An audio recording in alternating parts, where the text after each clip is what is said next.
요한복음 13장 36절에서 38절. 요한복음 13장 36절에서 38절입니다. 다 찾으셨으면 합독하시겠습니다. 베드로가 가로되 주여 어디로 가시나이까? 예수께서 대답하시되 나의 가는 곳에 내가 지금은 따라올 수 없으나 후에는 따라오리라. 베드로가 가로되 주여 내가 지금은 어찌하여 따를 수 없나이까? 주를 위하여 내 목숨을 버리겠나이다. 예수께서 대답하시되 내가 나를 위하여 내 목숨을 버리겠느냐? 내가 진실로 진실로 내게 이르노니 닭 울기 전에 내가 3번 나를 부인하리라. 아멘.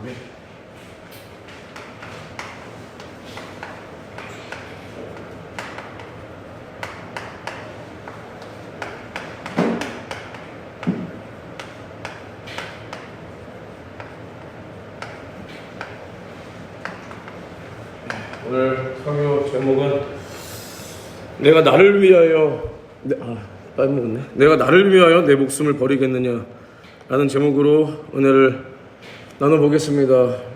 이 장면엔 예수님께서 이제 잡히시던 밤에 베드로에게 이제 말씀하시기를 네가 지금은 내가 가는 곳에 따라올 수 없지만 후에는 따라오리라 라고 말씀하실 때 모두 다 아는 장면이시겠지만 베드로가 나는 주님을 위하여 죽노라 라고 말을 하는 고백하는 장면입니다. 그런데 누구나 다 알듯이 베드로는 결국에는 예수님의 말씀처럼 예수님을 모른다고 닭 울기 전에 부인했습니다. 그런데 이제 이러한 장면을 바라볼 때 예수 믿는 사람들이 한 가지 간과하고 착각하고 있는 것이 무엇이냐면 베드로가 성령 받기 전에는 굉장히 믿음이 없고 별 볼 일 없는 사람인 줄 알고 있지만 베드로가 성령 받기 전에 베드로와 성령 받고 나서 신앙생활을 요 모양으로 하고 있는 우리와 성령 받기 전에 베드로가 더 나을 수 있다는 것을 우리는 간과하면 안 돼요. 예를 들어서 우리가 이 현대 사회를 살면서 날마다 고민하는 것이 뭐냐면 예수를 믿는다고 하는 사람들도 고민하는 게 돈을 내가 무엇을 먹고 살까 고민하고 내 재산을 초월하지 못하고 내 부모 형제를 초월하지 못하고 내 아내를 내 자식을 절대로 초월하지 못하는 것이 이 시대에서 신앙생활을 하고 있는 우리의 모습, 또 나아가서는 목사 전도사들의 모습이지만 베드로는 예수님께서 처음에 베드로를 보셨을 때 너가 나를 쫓으라 했을 때 베드로는 자신의 생계 수단인 배와 그물을 버려두고 예수를 쫓았습니다. 여기서부터가 우리랑은 차이가 있는 거예요. 우리는 예수님께서 우리를 위하여 속죄의 피의 은혜를 이미 흘려주셨고 수많은 복음 전도자들을 통하여 우리가 이 사랑을 만났고 우리가 예수 피로 죄사함 받고 우리가 성령 받아 지금의 여기까지 오기 우리의 신앙의 모습을 바라볼 때 우리는 이만큼 주님의 은혜를 받았음에도 나 하나 부인이 안 되는 거예요. 내 자존심 하나 부인이 안 되는 거예요. 내 돈, 내 물질 하나 초월이 안 되는 거예요. 내가 당장에 밥 벌어먹고 살기 어려우면 그 돈의 걱정에 사로잡혀서 밤잠을 못 이루고 내 부모 형제를 초월하지 못하고 내 아내를 초월하지 못하고 더 나아가서는 자식을 초월하는 사람은 거의 없죠. 그런데 베드로가 나중에 아시겠지만 예수님께서 베드로의 장모의 열병을 낫게 해주셨잖아요. 그렇죠? 그럼 장모가 있다는 건 뭐예요? 결혼했다는 거예요. 자식 새끼가 있는지는 모르겠지만 아내가 있고 장모가 있고 돌봐야 될 가족이 있다는 거예요. 그런데 예수님께서 너가 나를 쫓으라 했을 때 베드로는 이 모든 것을 초월하고 예수를 쫓았어요. 이러한 베드로가 당연히 내가 주님을 위하여 죽노라 라고 고백할 수 있었던 것은 어쩌면 당연할 수도 있습니다. 왜냐하면 지금 성령 받기 전에 베드로의 털끝만큼도 못 쫓아가는 우리도 입은 얼마나 잘 놀리죠? 우리가 얼마나 말은 잘합니까? 솔직히 이거는 제가 뭐 여러분들한테도 얘기하는 거지만 저도 포함입니다. 말은 얼마나 잘해요. 예수를 위하여 죽노라. 주님의 신부가 되겠다. 남을 정죄하고 비판하고 저에게도 그런 모습 속에서 나는 저들과 다르다라는 이런 선민의식, 이런 율법주의자들과 같은 그런 모습이 내 안에 가득해서 남을 판단하고 나는 주님 앞에 다 된 것 같이 이렇게 포장하고 있는 것이 우리의 모습인데, 베드로는 오죽했겠습니까? 예수님께서 항상 귀신을 쫓고 병을 고치고 기도를 하고 환상을 보고 변화산에서 예수님께서 변화되셨을 때도 항상 그 베드로는 그 자리에 있었습니다. 그러니 얼마나 베드로는 내가 예수를 위하여 죽는 것은 당연하다, 나는 주님을 위하여 죽노라라고 고백하는 것이 어쩌면 당연한 거일 수 있어요. 자신만만해서 말할 수 있는 그 정도의 위치는 되는 사람이에요. 우리의 모습과 비교하면 당연한 거죠. 그런데 우리는 주님 앞에 어떠한 모습을 살고 있습니까? 죄송하지만 저도 마찬가지고 여러분들도 마찬가지지만 저희가 2년 동안 뭐가 그렇게 바뀌었을까요? 우리가 2년이라는 시간 동안 함께 신앙생활 하지 않고 있다가 이렇게 만났을 때 우리가 주님 앞에 2년이라는 시간을 성령의 인도받아 내 영혼의 때를 위하여 알뜰하게 살았는가, 아니면 그냥 똑같은 700 몇십 일이 그냥 흘러간 것인가? 우리는 여기서 우리의 모습을 돌아봐야 합니다. 그래서 지금 내가 변화되지 못한 이 모습은 시간이 지나도 저절로 변화될 수가 없어요. 여러분들이 바라보는 저의 모습 속에서 제가 20대 초반에 고치지 못하고 있는 것을 지금도 못 고치고 있는 것이 분명히 있어요. 내가 봐도 있고 여러분들이 봐도 보일 거예요, 그게. 근데 그것은 저절로 고쳐지는 게 아니라는 거죠. 시간이 지나서 저절로 되는 것은 나이만 먹고 죽어가는 것 말고는 아무것도 없습니다. 이 세상에서 밥벌이를 하기 위해서도 저절로 되어지는 건 없듯이 우리가 예수를 위하여, 예수님께서 베드로에게 물어보실 때 내가 나를 위하여 내 목숨을 버리겠느냐라고 물어보셨을 그 물음에 우리가 예수님께서 우리의 대답을 옳다 인정해 주실 만한 믿음이 있으려면 우리가 날마다 하루하루 시간을 허송세월할 것이 아니라 나에게 주어진 인생의 기회, 지금 이 인생의 기회, 육신의 기회만이 내가 주님을 위하여 살고 내 영혼의 때를 위하여 살 수 있는 기회라는 것을 망각하지 말고 우리는 내게 주어진 인생의 시간을 내 영혼의 때를 위하여 알뜰하게 사용할 수 있어야 합니다. 그래서 베드로가 이제는 이렇게 자신만만하게 내가 주를 위하여 목숨을 버리겠나이다 말씀을 하죠. 할 때 예수님께서 대답하시되 내가 나를 위하여 내 목숨을 버리겠느냐? 내가 진실로 내가 이르노니 닭 울기 전에 내가 3번 나를 부인하리라 라고 말을 합니다. 그런데 이 장면 속에서 이제 베드로를 다시 한번 조명하면, 베드로는 아까도 말했듯이 자신의 생계를 초월했어요. 자신의 돈벌이를 버려버렸어요. 자신의 처자식을 두고 예수를 쫓았습니다. 근데 지금 우리 신앙생활하고 있는 우리의 모습 속에서 우리가 어떤 사람을 바라볼 때 신앙이 좋다라고 하는 기준이 뭐냐? 여러 가지 모습이 있겠지만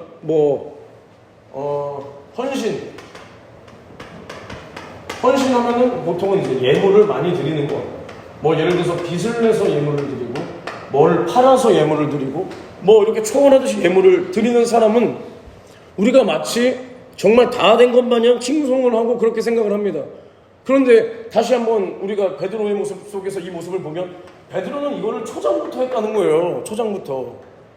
그러니까 우리가 당연히 하나님 앞에 감사한 만큼 드려야 되고 감동된 예물을 드려야 되고, 돈을 초월하지 못한 사람이 목숨을 초월하지 못하는 것은 당연한 것이기에 이것도 하나의 과정일 뿐이라는 거예요. 과정. 우리가 이것 때문에 내가 예수의 신부가 되었다라는 착각에 빠지면 절대로 안 됩니다. 그래서 베드로는 이것을 초장부터 초월했으나 결국에는 죽음을 초월 못한 거예요.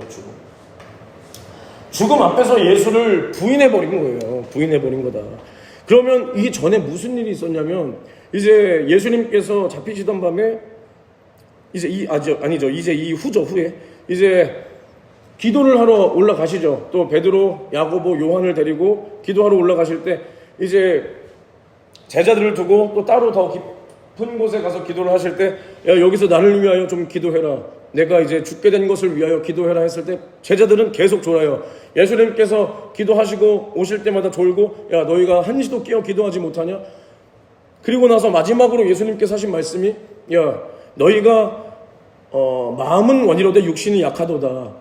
그러나 너희가 시험에 들지 않기 위하여 깨어 기도하라 말씀하십니다. 너희가 시험에 들지 않기 위하여 깨어 기도하라.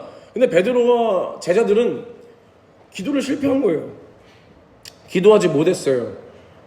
예수님께서는 심한 통곡과 눈물로 자신을 능히 구원하실 이에게 자신의 죽게 된 사정을 위하여 아버지의 뜻을 이루기 위하여 기도했으나 제자들은 주님과 3년을 따라다녔어도 주님과 그 뜻을 함께하지 못한 거예요. 마지막 순간까지. 그러니까 제자들이 생각하는 예수 그리스도와 아버지의 뜻을 이루어야 되는 예수 그리스도의 뜻이 달랐다는 거예요. 뜻이 달랐다는 거예요. 제자들이 예수를 쫓는 목적과 예수님께서 말씀이 육신이 되어 이 땅에 오신 그 목적 자체가 달랐다는 거예요. 제자들은 예수님께서 이스라엘을 로마로부터 언제 우리를 회복시키고 구원하시느냐, 그리고 구원하실 때 우리가 그 안에서 언제 한 자리를 할 수 있느냐에 관심이 있었다면 예수님께서는 이 땅에서 그런 거 관심 없었어요.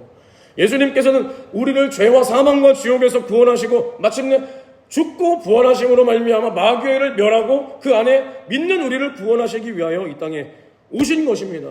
오신 것이에요. 그렇기 때문에 제자들이 그러한 생각을 가지고 예수와 뜻을 달리 기도하지 못하고 기도에 실패했을 때 결국에는 시험에 들지 않기 위하여 깨어 기도하라 말씀하신 예수님의 그 말씀처럼 이 제자들은 언제 시험에 들었냐? 이제 죽음 앞에서 예수를 부인하느냐 부인하지 않느냐? 여기 이때? 아니에요. 이미 기도하지 못하고 있는 그 순간부터 시험에 들어있는 거예요. 내가 내 몸을 쳐서 기도 하나 하지 못하는 그 순간부터 예수님께서는 우리를 시험된 자로 바라보고 계시다는 겁니다. 그래서 시험에 들지 않기 위하여 너희가 깨어 기도하라 라는 것은 너희가 기도하지 않으면 너희는 시험된다, 이미 시험에 들어있다라는 뜻이에요. 그래서 베드로가 그토록 호언장담했으나 예수를 철저히 부인합니다. 철저히 부인해요. 이게 육신의 정욕의 인간의 한계입니다. 한계. 이 안에서 우리는 우리 모습을 좀 볼 수 있어야 됩니다. 나도 마찬가지고 여러분들도 마찬가지고. 제가 이 설교를 하는 것은 여러분들을 대상으로 하는 것이 아니라 이 설교를 듣는 내 영의 대상으로 지금 말을 하고 있는 겁니다. 저도. 우리가 내 말과 내 행동이 얼마나 일치하느냐를 돌아보세요. 내 말과 내 행동이 얼마나 일치하느냐. 진실과 거짓의 차이가 여기서부터 나옵니다. 여기서부터. 내가 주를 위하여 내 목숨을 버리겠나이다 했지만 주님께서는 베드로 안에 그 말이 진실인지 거짓인지를 그 순간부터 이미 알고 계셨다는 거예요. 그러면 이것은 뭐냐면 하나님께서는 나를 믿어주지 못했다라는 겁니다. 그러면 지금 하나님의 눈으로 우리를 바라볼 때, 나 자신을 바라볼 때 과연 하나님께서 나를 믿어줄 수 있는 사람인가를 오늘 이 시간 점검해야 돼요. 나부터, 나 스스로를, 여러분들도 여러분 스스로를, 내가 영민이를, 영원 선생님을 판단하는 것이 아니라 오늘 나 자신을 하나님의 말씀 앞에 비추어 보고 하나님의 말씀과 다른 만큼이 하나님께서 나를 믿어줄 수 없는 부분입니다. 없는 부분. 그런데 우리는 이것을 간과하고 나는 이 정도는 지키지 못했지만 이 정도는 괜찮다. 왜냐? 지옥 가지 않는다고 생각하니까. 그러면은 내가 지옥 가지 않는 죄를 지는 것은 괜찮은 거냐? 그것이 아니죠. 왜냐? 예수님께서는 나의 죄를 해결하기 위하여 예수의 생명을 지불하고 우리를 죄와 사망과 지옥에서 구원하셨는데 내가 지옥 갈까봐 내가 지옥 안 가는 죄는 져도 되고 지옥 가는 죄는 지면 안 된다의 차원이 이제는 우리는 벗어나서 내가 예수를 죽도록 사랑하기 때문에 우리 주님께서 나를 위하여 살찌고 피쓰다 주신 그 사랑에 너무나 고맙고 감사하여 나는 죄를 이기리라. 우리 주님이 이 죄를 짊어지고 죽으셨으니 나는 절대로 죄와 타협할 수 없다. 없다. 이러한 믿음의 자세가 있는 사람을 하나님께서는 사용하시고 믿어줄 수 있고, 이러한 사람이 마침내 예수 그리스도의 신부로 이를 수 있는 믿음입니다. 그래서 이제는 우리가 예수 속죄의 피의 은혜를 우리가 만났습니까? 만나셨나요? 만났다면 우리 안에 어떠한 마음이 있어야 되냐면, 고린도전서 2장 16절에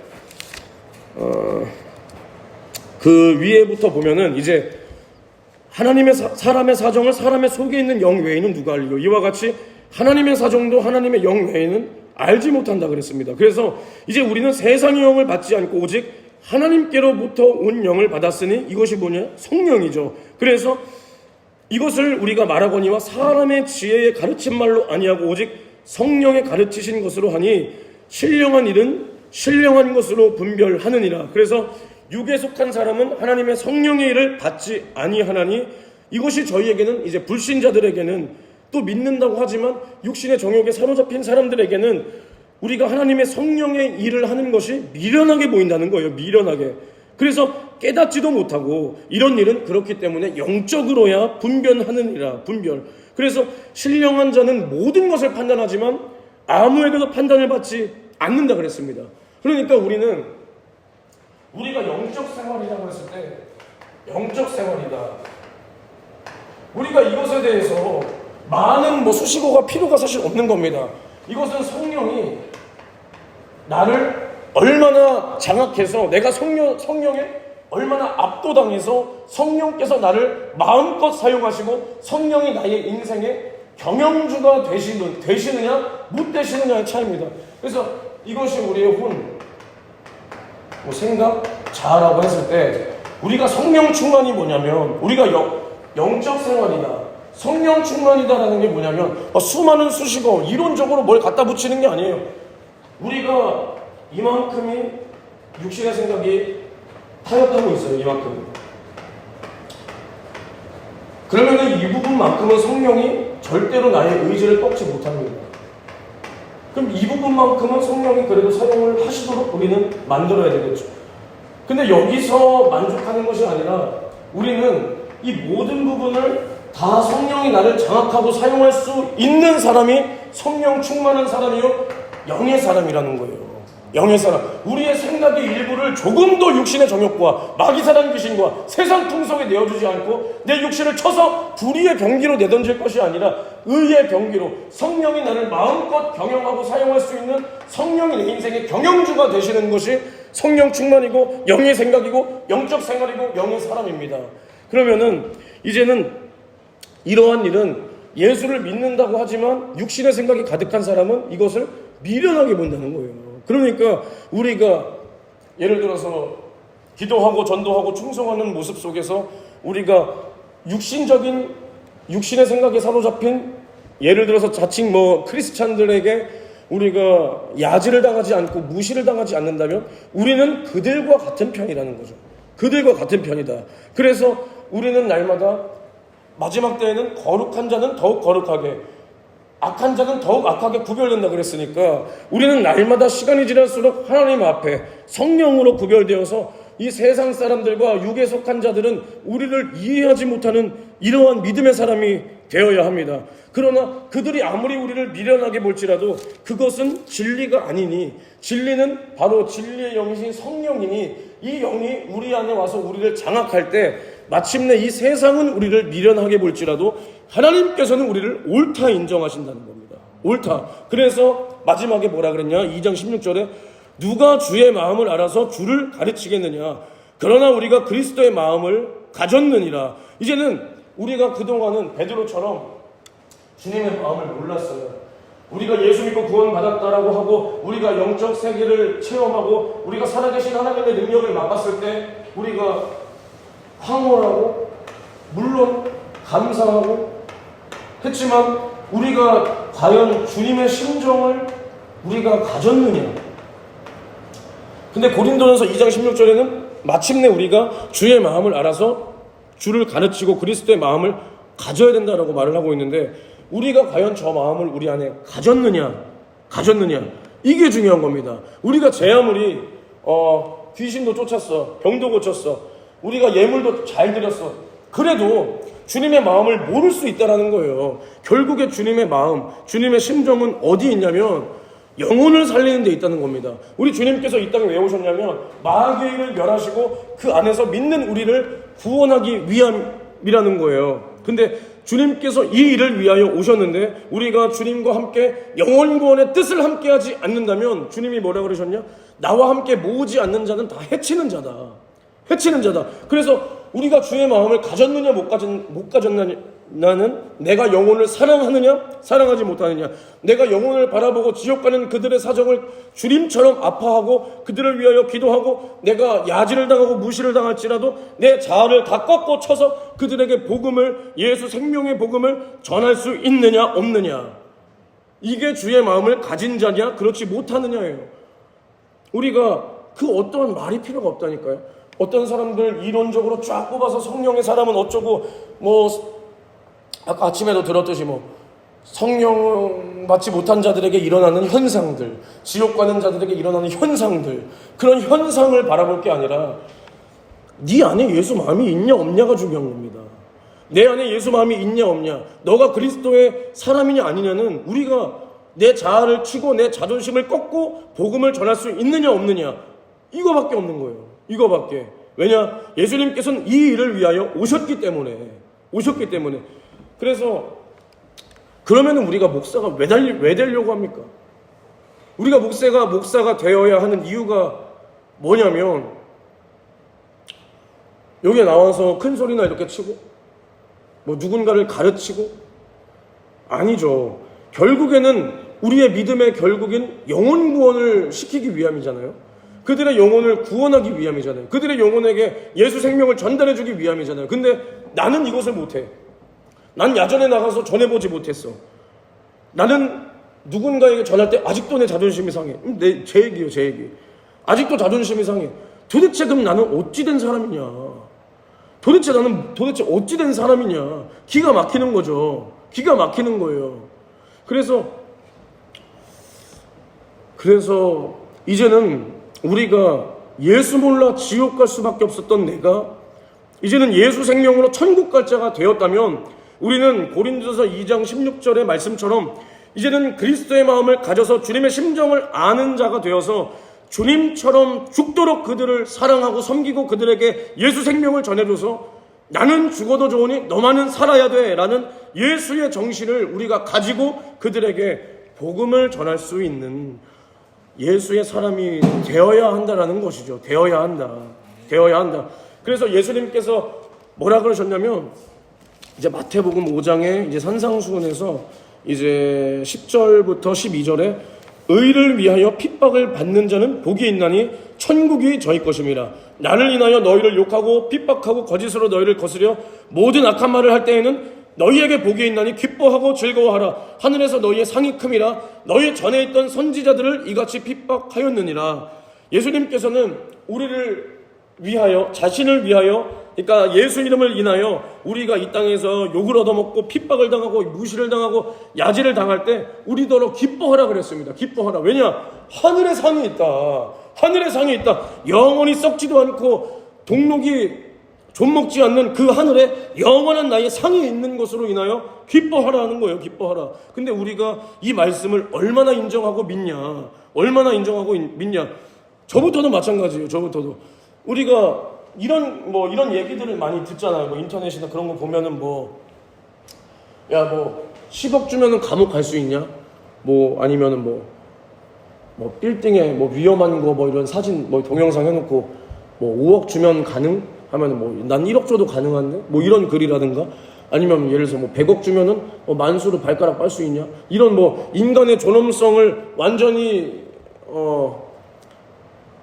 무시하고도 돈을 선택하는 그런 글들을 물론 재미인지 진짜인지는 모르겠지만 많이 보잖아요. 그러니까 심지어 몸을 팔고 자기의 몸을 거룩하게 여겨야 될 자기의 몸을 이 남자 저 여자한테 몸이나 팔고 이러면서 돈 벌고, 그만큼 이 세상에서 돈을 귀중하고 값지고 가치 있게 여긴다는 거죠. 근데 이 세상에서 7, 80년에 썩어 없어질 자신의 인생을 풍족하게 하기 위해서도 그 돈을, 인간의 존엄성까지 파괴하면서 돈을 벌어요. 근데 영원한 하나님 나라의 나의 영원한 면류관과 상을 받을 수 있는 이 핍박과 이 무시와 이 멸시, 이 천대, 또 마침내 죽음은 우리가 어떻게 해서든 피하려고 합니다. 그러면 과연 우리가 하나님 나라에 소망이 있는 자인가, 이 세상에 소망이 있는 자인가를 점검해 봐야 되는 거예요. 점검해 봐야 되는 거예요. 우리는 말과 행동이 일치해야 된다니까요. 우리가 정말 하나님 나라의 소망이 가득하다, 그러면 우리가 이 땅에서 의를 위하여 핍박받고 예수를 인하여 욕하고 핍박받는 것에 즐거워할 수 있어야죠. 그리고 우리는 이 상을 바라고 영원한 나의 면류관을 바라보고 날마다 이 면류관을 생성하기 위해서, 생산하기 위해서 전도하고 주님께서 뜻하신 바에 충성하고 주님이 이끄시는 대로 우리는 어디든 순종하면서 따라갈 수 있어야 되는 겁니다. 우리 말과 행동이 이렇게 일치해야 되는 거예요. 이렇게. 그래서 우리는 예수 생명을 전하지 않고 우리 인생에 핍박이 없다, 우리의 신앙생활에 핍박이 없다, 그리고 영혼구령에 열정이 없다, 이러한 사람들은 죄송하지만 십자가를 질 수 없는 사람입니다. 그래서 마태복음 16장 24절을 보시면 누구나 다 아는 내용이지만, 누구든지 나를 따라오려거든 자기를 부인하고 자기 십자가를 지고 나를 쫓을 것이니라. 누구든지 제 목숨을 구원코자 하면 잃을 것이요 나를 위하여 제 목숨은 잃으면 찾으리라. 이게 뭐냐면, 이 땅에서 자기의 목숨을 구걸하며 이 땅의 것을 바라보는 사람은 예수를 부인하고 예수를 배반하여 그 생명을 잃어버릴 자지만, 누구든지 예수를 위하여, 의를 위하여 핍박을 받고 목숨을 잃으면 그날에 예수님께서 그를 다시 살리고 그를 영광의 부활로 다시 찾는다라고 말씀하시는 겁니다. 그러면 우리가 십자가를 진다. 십자가가 뭐냐? 예수께서 지신 십자가의 뜻이 자기가 잘못한 것이 아니라 우리 인류의 죄를 짊어지고 누명을 쓰고 짊어지신 것이 바로 십자가입니다. 우리도 마찬가지예요.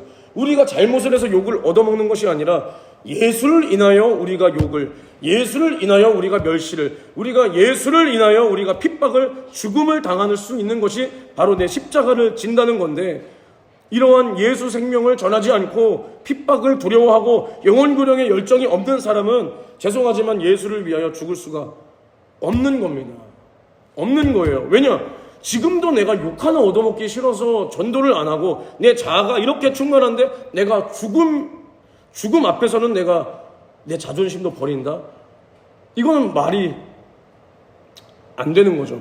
그래서 이제 요한계시록 20장 4절에서 6절을 보면, 이거는 제 설교에는 거의 빠지지 않는 것인데, 이제 마지막 때 첫째 부활하여 천년왕국에 들어가는 사람들이 어떠한 사람인지를 예수님께서 말씀을 하시는데, 또 내가 보좌들을 보니 거기 앉은 자들이 있어 심판하는 권세를 받았더라. 또 내가 보니 예수의 증거와 하나님의 말씀을 인하여 목배임을 받은 자의 영혼들과 또 짐승과 그의 우상에게 경배하지도 아니하고 이마와 손에 그의 표를 받지도 아니한 자들이 살아서 그리스도로 더불어 천년 동안 왕노릇하니 이는 첫째 부활이라.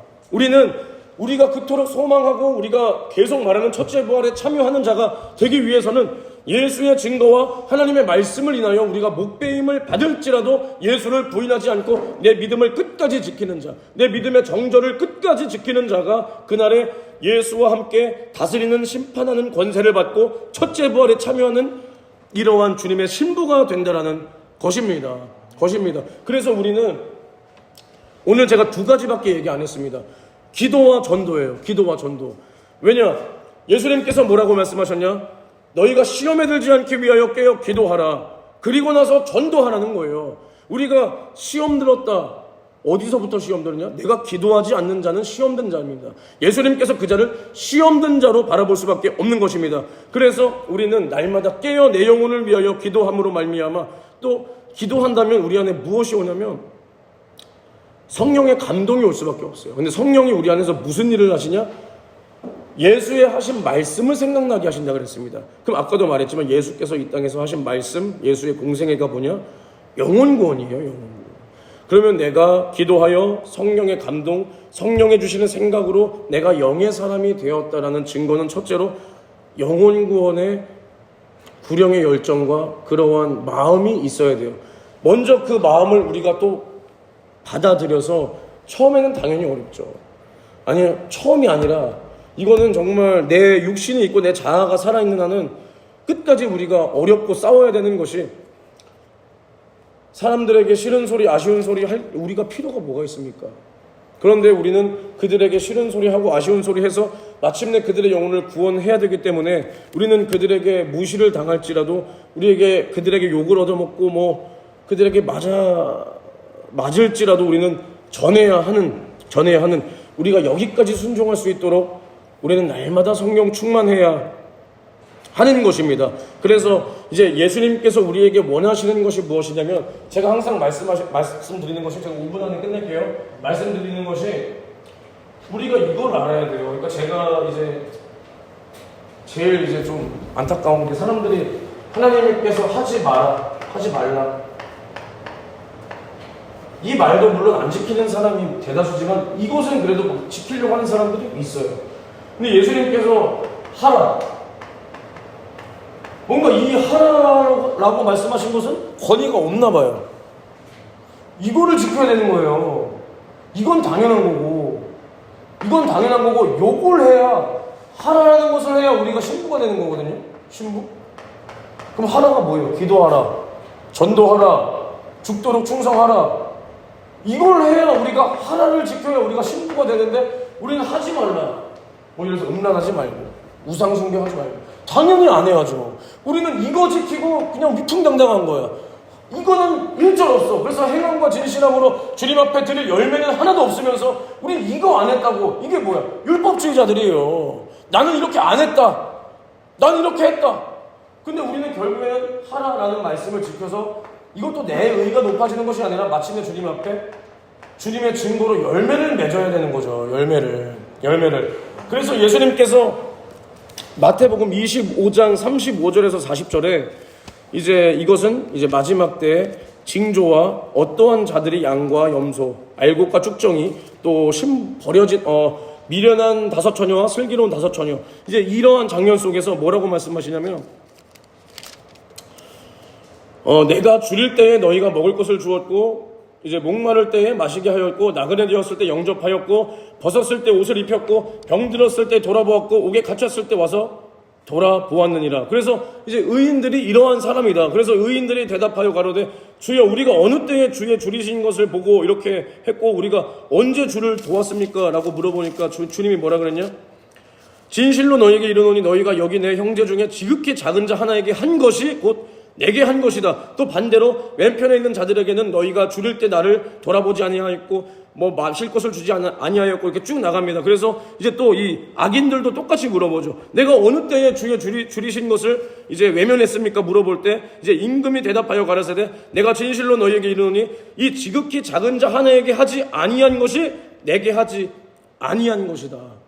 그러니까 우리는 이 지극히 작은 자가 누굽니까? 예수 몰라 죽어가는 불쌍한 영혼들이에요. 예수님께서 위하여 죽어주신, 피 쏟아주신 그 똑같은 영혼들. 근데 그들이 예수를 몰라서 죽어가고 있으니 우리는 그들을 정죄할 것이 아니라 주님의 심정을 가지고 가서 그들에게 목마른 것을, 그들의 줄인 것을, 그들의 헐벗은 것을, 그들이 옥에 갇히고 병든 것을 돌아봐야 한다는 것입니다. 돌아봐야. 그러면 우리 주님은 어떻게 하셨냐? 우리 주님은 어떻게 하셨냐? 우리가 줄일 때 우리 주님은 내 살을 먹어라, 이것이 너희가 영생해야 될 영원한 양식이다. 또 우리가 목마를 때 내 피를 받아 마셔라, 이것은 너희를 위하여 흘리는 새 언약의 피니 이것은 곧 나의 생명이다. 그리고 또 우리가 나그네 되었을 때 우리를 하나님의 자녀 삼아 주셔서 우리를 영접하여 주셨고, 우리가 벗었을 때에 우리에게 예수로 옷 입혀서 우리의 수치를 가려주셨으며, 우리가 병들었을 때에 채찍에 맞으심으로 나는 맞아도 좋으니, 나는 죽어도 좋으니 너는 건강해야 돼, 너는 구원받아야 돼, 너는 절대로 지옥 가면 안 돼.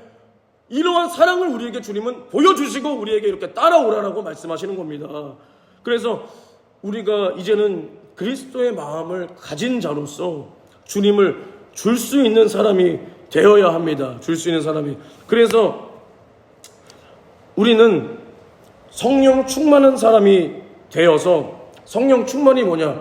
단순히 기분이나 좋아지고 감정이나 좋아지는 것이 아니라, 이제는 예수 그리스도의 심정이 우리 안에 가득해서 이제는 죽음도 초월하고 성령이 이끄시는 대로 우리가 어디든지 따라갈 수 있는 사람들이 되어야 된다는 것이에요. 그래서 사도행전 이제 진짜 마칩니다. 4장 8절에서 12절 이 부분을 제가 가장 좋아하는 부분이에요. 이거 남들은 이 부분 잘 이렇게 뭐 취급 안 하는데 저는 이 부분을 정말 좋아합니다.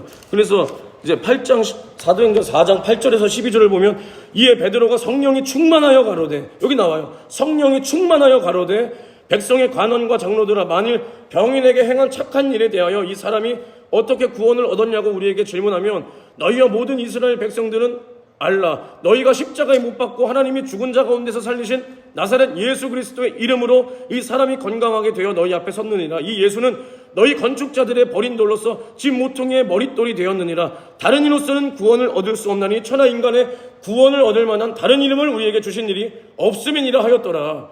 베드로가 이제는 예수를 부인했던 자에서 성령이 충만하니 자기 목숨도 초월해서 이제는 자기를 잡아 죽일 자들에게 이렇게 예수, 하나님께서 죽은 자 가운데서 살리신 이 나사렛 예수가 우리에게 구원의 이름이다, 우리에게 주신 유일한 구원이다라고 이렇게 담대히 복음을 전하는 것입니다. 그리고 뒤에 똑같은 절에 장의 19절에서 20절에 베드로와 요한이 대답하여 가로되 하나님 앞에서 너희 말 듣는 것이 하나님 말씀 듣는 것보다 옳은가 판단하라. 우리는 보고 들은 것을 말하지 아니할 수 없다 하니. 이제 베드로와 요한이 성령이 충만해서 이제 관원들과 서기관들 앞에서 우리는 너희들이 우리를 가로막을지라도 하나님 앞에서 너희 말 듣는 것과 하나님 말씀 듣는 것 중에서 우리는 하나님 말씀 듣는 것을 택하겠다. 왜냐? 우리는 이것을, 내가 보고 들은 것을 말하지 아니할 수 없기 때문이다. 이것이 바로 예수의 증인이요 제자라는 것입니다. 할렐루야. 우리는 베드로처럼 성령에 충만해서 우리를 잡아 죽이려는 사람들 앞에서도 절대로 우리의 믿음이 조금도 흔들림 없이, 고민도 없이 우리는 우리 목숨을 초월해서 예수 그리스도를 선택할 수 있는 이러한 믿음의 소유자가 다 되시기를 바라며 마지막 성경 한 절 읽고 마치겠습니다. 요한복음 21장 18절에서 19절입니다. 요한복음 21장 18절에서 19절입니다. 이제 이 장면은 이제 예수님께서 베드로를 찾아오셔서 베드로에게 3번 물어보십니다. 너가 나를 사랑하느냐라고 물어보실 때 베드로가 주여 그러하옵나이다 이렇게 대답을 하다가 이제 3번째 물어보실 때 이제 베드로가 근심하여 가로되 주여 모든 것을 주님께서 아시오니 내가 주를 사랑하는 줄 주께서 아십니다라고 이제 말을 할 때 예수님께서 베드로에게 하시는 가장 큰 축복이에요. 저는 성경 어느 구절을 봐도 모르겠어요. 제가 저에게 깨닫게 해주신 이런 신앙의 가치관으로서는 저는 이것보다 큰 축복은 성경 그 누구도 받지 못했다라고 생각합니다. 그래서 제가 읽어드리면 내가 진실로 내게 이르노니 젊어서는 내가 스스로 띠띠고 원하는 곳으로 다녔거니와 늙어서는 내 팔을 벌리리니 남이 내게 띠띠우고 원치 아니하는 곳으로 데려가리라. 이 말씀을 하심은 베드로가 어떠한 죽음으로 하나님께 영광을 돌릴 것을 가리키심이로라. 이 말씀을 하시고 베드로에게 이르시되 나를 따르라 하시니. 이것이 가장 큰 축복이에요.